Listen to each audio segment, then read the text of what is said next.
à tous et bienvenue pour le retour d'une petite vidéo sur la chaîne. Avant toute chose, je m'excuse d'avoir été assez inactif depuis quelques mois maintenant. La raison est simple, j'ai radicalement changé de boulot, de département. Ça a été un grand bouleversement et familial et professionnel pour la rentrée de septembre dernier. Du coup, j'ai pas été très disponible pour continuer à faire quelques vidéos. Mais j'ai pu voir et suivre vos discussions sur les forums et les plateformes habituelles pour m'apercevoir que certains d'entre vous, notamment des profs de formation musicale, sont un peu en questionnement pour réaliser, on va dire, des fiches de cours avec MuseScore. Et est-ce que finalement MuseScore est la meilleure solution pour réaliser le type de document que vous pouvez voir sur mon écran?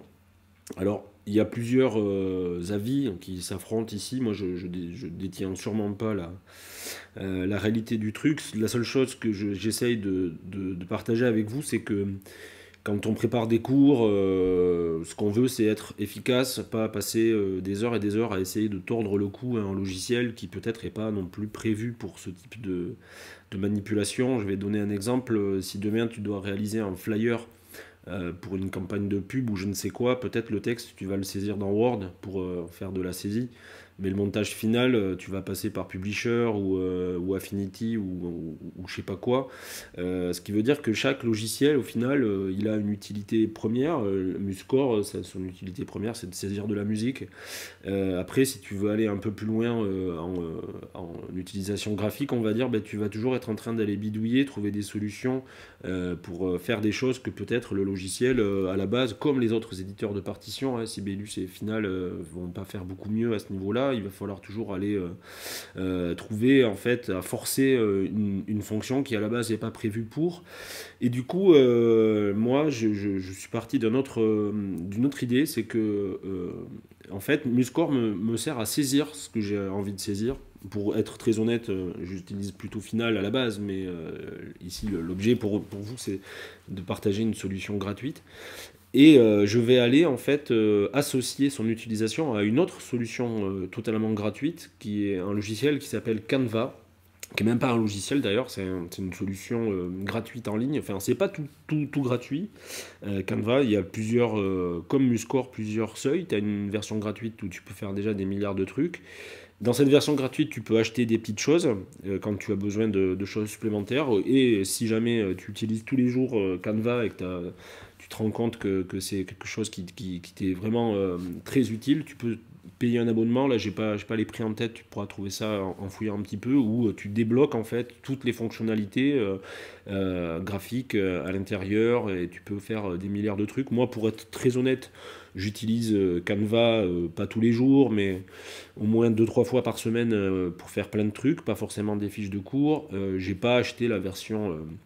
Je ne suis pas abonné à Canva, il m'est arrivé d'acheter à 1 euro des fonctionnalités, des trucs graphiques dont j'avais besoin sur l'instant. Ce qu'il faut savoir, c'est que tu l'achètes à chaque téléchargement, le truc à 1 euro. Donc si jamais tu fais une fiche de cours avec un logo qui coûte 1 euro, que tu le télécharges, si jamais tu veux retélécharger le document une fois que tu l'as réédité, il faudra repayer les 1 euro. Donc fais bien les tests avant de payer ton visuel. Et alors comment on s'y prend? Alors là j'ai réalisé vite fait cette espèce de fiche toujours sur le même titre pour te montrer finalement les capacités. Évidemment c'est un exemple que j'ai fait en 4 minutes 20 et c'est ça l'essentiel, c'est qu'avec Canva et MuseScore tu peux aller très vite et c'est un peu ce que je prône sur cette chaîne. Alors comment on s'y prend? D'abord je te fais un petit tour d'horizon de Canva.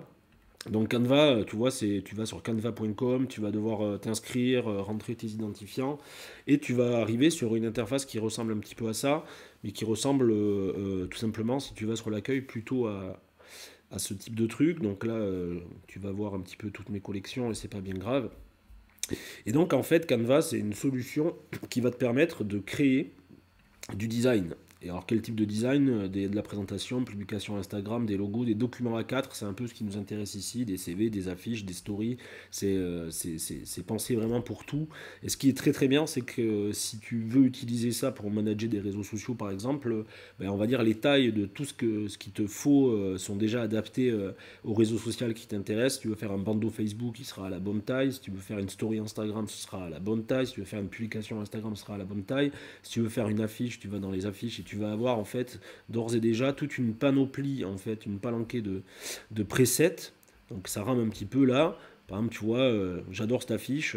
Hop, je la log ici et maintenant je vais pouvoir éditer tout ce qu'il y a à l'intérieur, changer cette photo si elle ne me plaît pas. C'est en fait une sorte de truc un petit peu comment dire pré-programmé pour que tu puisses aller vite et faire des visuels. Donc je vais revenir. Alors ici sur le côté en fait il y a tout ce que tu peux rentrer à l'intérieur et savoir que si tu veux changer cette photo par une photo qui t'appartient, tu peux pas la glisser comme ça de ton Finder dedans, il faudra passer par un onglet qui s'appelle Importation. Tu vas venir importer ici des trucs qui sont personnels à toi. Tu vois, par exemple, ici, là, j'ai une photo. Et là, à partir de là, tu vois, je peux rentrer cette photo ici. Mais il a fallu d'abord que je passe par cet onglet Importation pour faire que cet élément est en ligne. D'accord.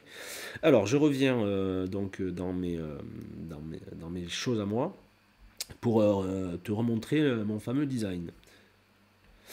Hop, je repasse par l'accueil. Et là, je vais retrouver tous mes designs et je reviens sur mon document. Alors, qu'est-ce que j'ai fait pour réaliser ce type de montage?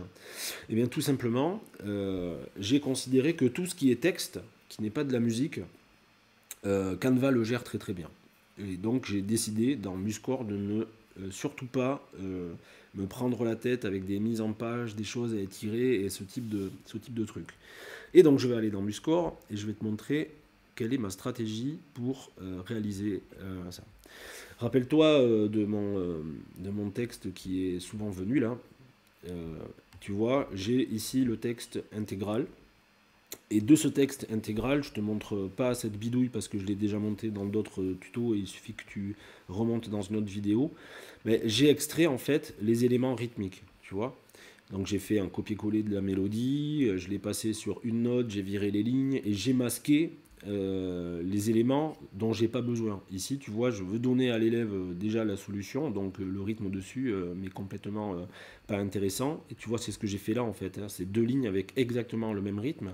Et ce qui est intéressant, tu vois, c'est que en un copier-coller, tu vas venir incruster en fait ce type de truc au-dessus. Alors évidemment, j'entends déjà certains d'entre vous qui vont me dire oui, avec Muscore aussi, on peut faire ça. Sauf que ce que je vais te montrer maintenant, c'est que moi, ce que j'ai fait, du coup, c'est des captures de PDF avec mon Mac. Et donc, en gros, bah, j'ai extrait plusieurs éléments, m'a dicté à trous. Là, j'étais en fait que masqué ce que je voulais pas voir. J'ai fait un export. J'ai été chercher une portée en clé de Fa vide, une portée en clé de Sol vide. Ça prend une minute. Et les éléments rythmiques de mon document. Et alors, regarde, c'est magnifique.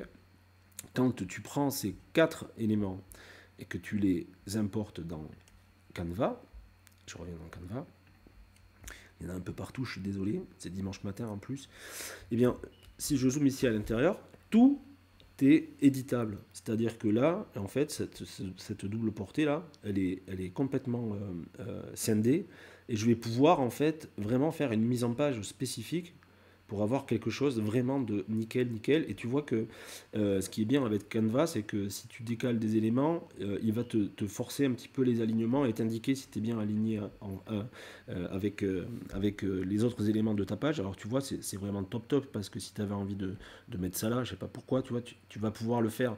Et donc chaque élément est séparé, mais tu peux aussi grouper des éléments. Par exemple, tu vois, là, je suis très content de cet alignement, je le sélectionne.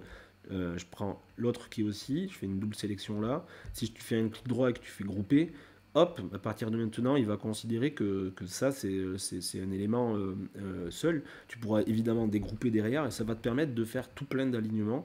Et surtout, bien, une dictée à trous comme ça, où tu vois, je mets mes cadres, tu peux mettre tout ce que tu veux dans Muscore. Ça, c'est un cadre de rien du tout.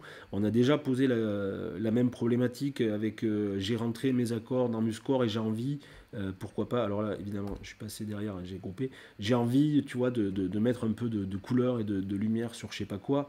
Mais là la solution avec Canva elle est juste identique, il y a juste une chose à savoir, c'est que tu as ici une histoire de position, donc il faut savoir qui est devant, qui est derrière. Et donc évidemment ici, ben, tu l'as compris, j'ai tout simplement inséré des portées et ça, tu vois, ce genre de truc, ce qui est super avec Canva, je te le montre avec un raccourci. Si tu fais Alt maintenu ou Option sur PC et que tu glisses en lâcher, tu fais des copier-coller d'éléments et tu peux te faire ta fiche de cours. Donc tout est séparé, c'est du texte, c'est du Word, tu mets tes titres, ici tu changes ta couleur, tu changes ta police. C'est vraiment c'est du Word amélioré, hein, mais ce qui est vraiment génial pour nous, je trouve, c'est que, et là c'est pas du flan ce que je vais te dire, quand tu as saisi dans Muscore le premier texte qui te sert de base, de canevas, sans mauvais jeu de mots, à ton truc. Moi, j'ai fait un export de la partie rythmique et un copier-coller dans une ligne de percu, ça m'a pris 1 minute. J'avais décidé en amont de ce que je voulais garder ou pas garder. J'ai exporté tous les éléments dont j'ai besoin et ici cette réalisation là m'a pris 5 minutes pour arriver à un résultat qui est perfectible. Moi je joue franc jeu avec vous. J'essaie de le trouver, hop là, je sais pas où est-ce qu'il est parti, tu vois, je l'ai appelé test parce que ça je le donnerai jamais à mes élèves comme ça, c'était vraiment pour un exemple. Oui, c'est perfectible, hein, on peut dire tout plein de choses dessus, mais franchement, c'est propre.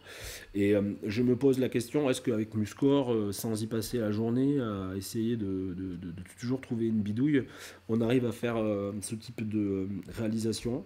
J'imagine que certains d'entre vous y arrivent très très bien. Si vous y arrivez très très bien et que ça vous prend, allez, on va dire 10 minutes, ben, surtout gardez votre technique, ne regardez surtout pas ma solution. Maintenant, si vous êtes en totale galère avec les éditions de dictée, de ci, de là, je crois que cette solution-là, elle tend les bras à tout le monde et je vous encourage à essayer de regarder, hein, toujours dans cette idée d'aller vite, d'être efficace. C'était vraiment un petit balayage. Si vous êtes curieux vraiment de voir comment pas à pas je réalise ce type de document, ben, je referai une autre vidéo où j'y vais plus lentement. C'était un petit retour pour faire coucou à tous ceux qui suivent la chaîne aussi et vous dire que le projet s'arrête pas là et il va y avoir plein d'autres choses. C'est simplement le temps qui me manque. Je vous dis à très bientôt. N'hésitez pas à poser vos questions. J'essaierai de répondre comme d'habitude avec les quelques secondes qui sont les miennes. À très vite.